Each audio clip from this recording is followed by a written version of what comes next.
Mengungkap fakta, membongkar realita. Satu, tegakkan supremasi hukum kalau negara ini ingin selamat, karena belajar dari sejarah. Tidak ada negara yang bisa bertahan lama kalau hukum tidak ditegakkan.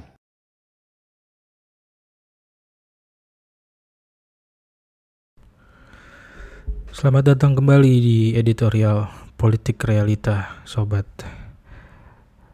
Ketukan palu, suara yang seharusnya menjadi simbol keadilan dan keterbukaan.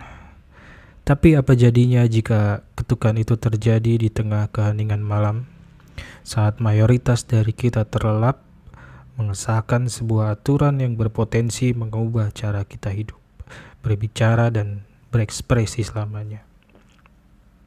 Hari ini kita tidak akan membahas berita utama yang Anda lihat di TV. Kita akan masuk lebih dalam ke dalam lembaran-lembaran revisi undang-undang yang baru saja disahkan oleh Dewan Kehormatan Republik ini. Pemerintah menyebutnya sebagai langkah untuk menjaga ketertiban dan persatuan. Tapi kami menemukan sesuatu yang lain.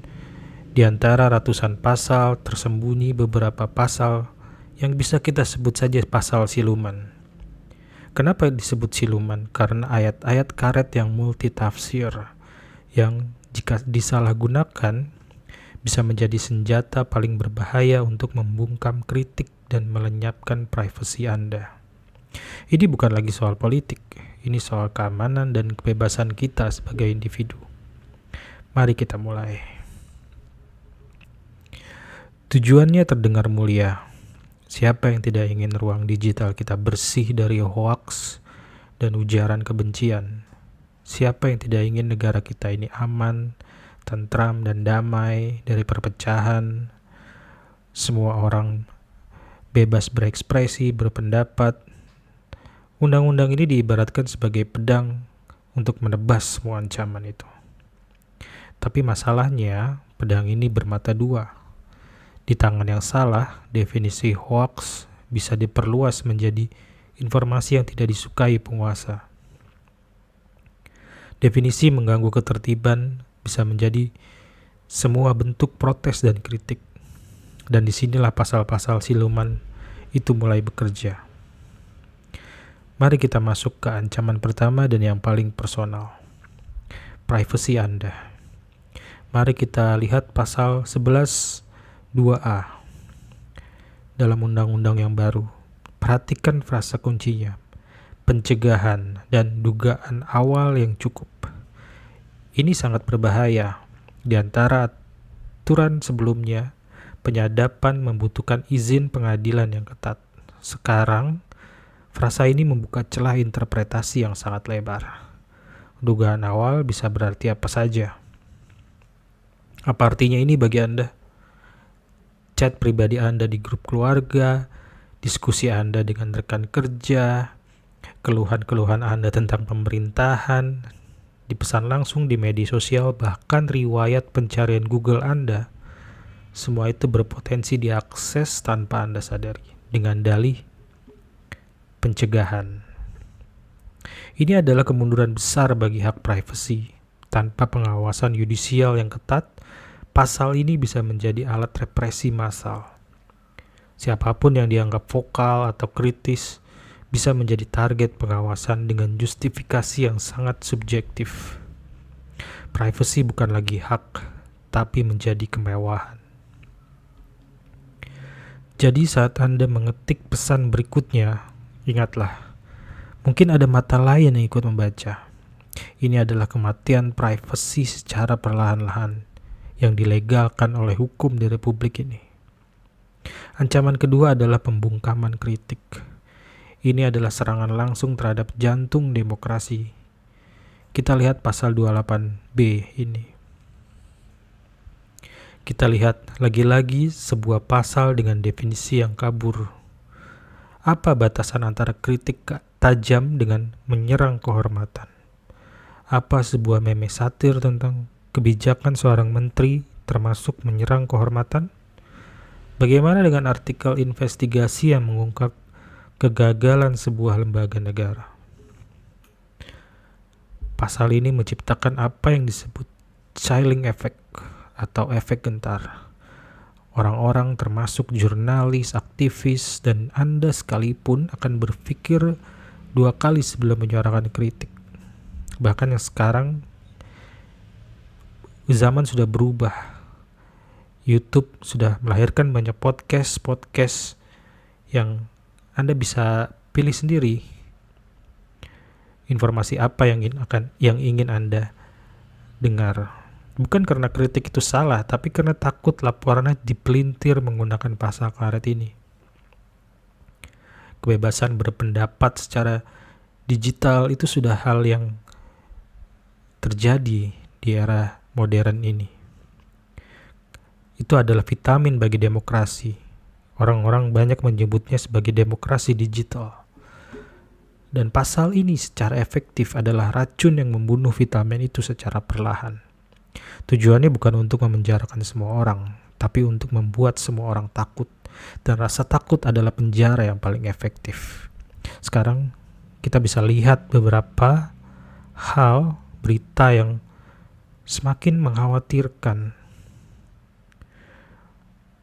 Jika 2 pasal tadi adalah senapan runduk, maka pasal terakhir ini adalah bom karpet. Ini adalah pasal sapu jagat yang paling berbahaya. Mari kita sambut pasal 421C. Menimbulkan keonaran. 3 kata ini adalah cek kosong yang bisa diisi dengan apa saja. Sebuah seruan untuk aksi bersih-bersih lingkungan di kampung Anda, jika dianggap mengganggu, bisa dituduh menimbulkan keonaran. Apakah itu maksudnya? Sebuah petisi online menolak pembangunan mal, jika viral, bisa dianggap menimbulkan keonaran. Apa itu maksudnya juga? Pasal ini tidak hanya mengancam kebebasan individu, tapi juga kebebasan berkumpul dan berserikat. Ia membunuh inisiatif warga dari akarnya.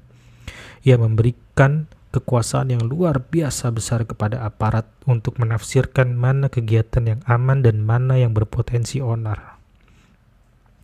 Ini adalah cara paling efektif untuk memastikan publik tetap diam dan patuh. Apakah ini yang disebut demokrasi? Apakah ini yang disebut hak asasi dan kebebasan menyalurkan pendapat? Privasi kita diawasi, kritik kita dikriminalisasi, dan inisiatif kita untuk berkumpul dibatasi. Ini bukan lagi sekedar revisi undang-undang. Ini adalah pergeseran fundamental tentang bagaimana negara memandang warganya. Bukan lagi sebagai mitra, bukan lagi sebagai warga negara yang perlu dilindungi, tapi sebagai subjek yang harus diawasi dan dikendalikan. Lantas, apakah kita harus diam dan pasrah? Tentu tidak. Keputusasaan adalah kemewahan yang tidak kita miliki. Ada beberapa hal yang bisa kita lakukan mulai dari sekarang. Yang pertama adalah pelajari dan pahami. Bagikan video ini bila menurut Anda video ini cukup bermanfaat. Diskusikan dengan teman dan keluarga. Semakin banyak yang sadar, semakin kuat perlawanan kita. Pengetahuan adalah kekuatan. Yang kedua, gunakan teknologi dengan bijak. Mulai gunakan aplikasi pesan yang terenskripsi, gunakan VPN jika perlu, lindungi jejak digital Anda. Yang ketiga, dukung organisasi masyarakat sipil.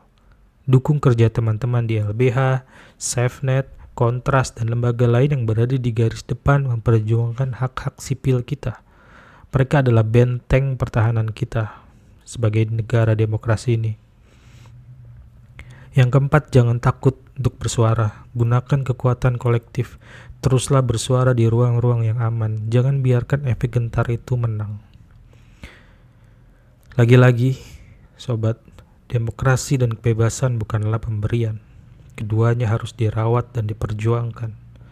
Setiap hari kita melihat kegaduhan, kekisruhan, dan perjuangan itu dimulai dengan menolak untuk diam dalam kegelapan.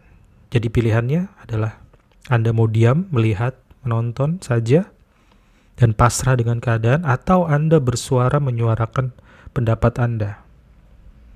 Apakah Anda ingin selamanya diteror,